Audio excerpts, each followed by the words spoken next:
దొండకాయతో ఆలుతో curry చేస్తాము. దాన్ని ముందుగా కడిగేసి నీట్గా కడిగేసి దాన్ని కట్ చేసుకుంటాం సన్నగా. ఆవాలు వేగింది కదా, జీలకర్ర వేసేస్తున్నా. ఆయిల్ కొద్దిగా ఎక్కువ వేసుకుంటాము. తెల్లగడ్డలు,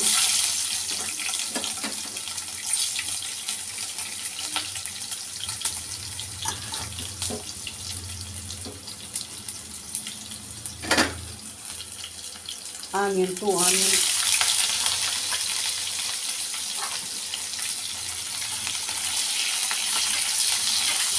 ఇంకా దీన్ని యాగనిస్తాము.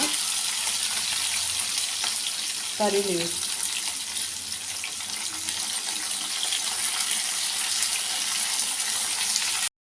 ఆనియన్ వేగింది కదా, ఇప్పుడు తరుక్కున్న దొండకాయ ఇట్లా నిలువుకి తరుక్కున్నాము.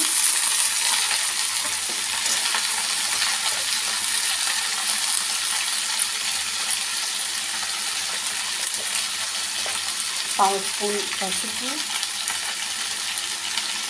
1 స్పూన్ సాల్ట్ వేసి నేను మెల్లగా కలుపుకుంటాం. కలుపుకుని సిమ్లో పెట్టి ఒక 5 or 10 minutes ఉడకనిద్దాము.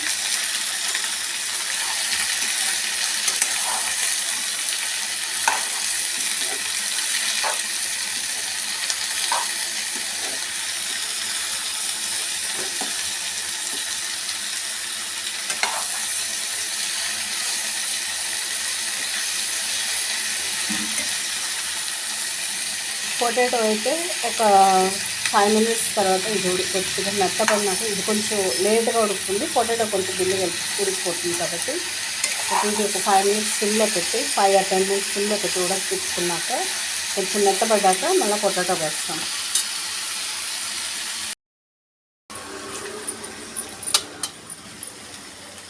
కొంచెం మెత్తపడింది కాబట్టి ఇప్పుడు పొటాటో వేసేస్తాం. పొటాటో కూడా ఇట్లా కట్ చేసుకున్నాను. పొటాటో దొండకాయ కర్రీ చపాతీకి చాలా బాగుంటుంది, రైస్కి బాగుంటుంది. ఇలా మీరు కూడా ఒకసారి ట్రై చేయండి. ప్లీజ్ లైక్ చేయండి, సబ్స్క్రైబ్ చేయండి, మర్చిపోకండి, షేర్ చేయండి. దీన్నే కాసేపు ఉడకనిద్దాం. పొటాటో వేసాం కదా, ఒక 10 minutes సిమ్లో పెడతాం. సిమ్లో పెట్టి ఉడకనిద్దాం కదా. ఇప్పుడు మిరప్పొడి 1 స్పూన్ అనమాట వేసేస్తాను. దీంట్లో ధనియాల పొడి, మిరప్పొడి, జీలకర్ర పొడి, పప్పుల పొడి అన్నీ దీంట్లోనే కొట్టేస్తాను కాబట్టి నేను మిరప్పొడి ఇలా యూజ్ చేసుకుంటాను. దీన్ని ఇలా కలబెట్టేసి ఒక 5 minutes ఉడికిపోయింది చూసారా. వితౌట్ వాటర్ ఇలానే ఫ్రై చేసుకుంటే చాలా టేస్ట్గా ఉంటుంది. చపాతీకి అయితే చెప్పలేము, రైస్కి అయితే కూడా బాగుంటుంది. కాబట్టి కాసేపు దీన్ని మూత పెట్టేస్తాము. కాసేపు అట్లా మిరప్పొడి వాసన లేకుండా కాసేపు మూత పెట్టేసి మళ్ళీ బాగా కలబెట్టేస్తాం.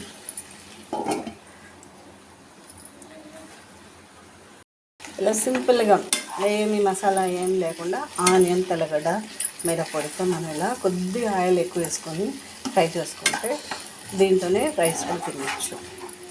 మన రైస్ క్వాంటిటీ తగ్గించుకొని కర్రీ ఎక్కువ పెట్టుకొని తింటే మంచిది. కాబట్టి సరే,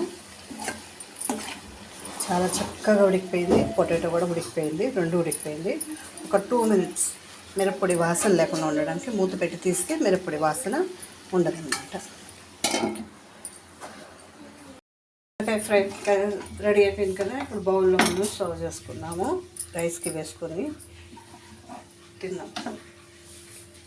సరే, ఏం మసాలా ఐటమ్స్ లేకుండా సింపుల్గా ఈజీ వేలో చేసుకోవచ్చు దొండకాయ ఫ్రై.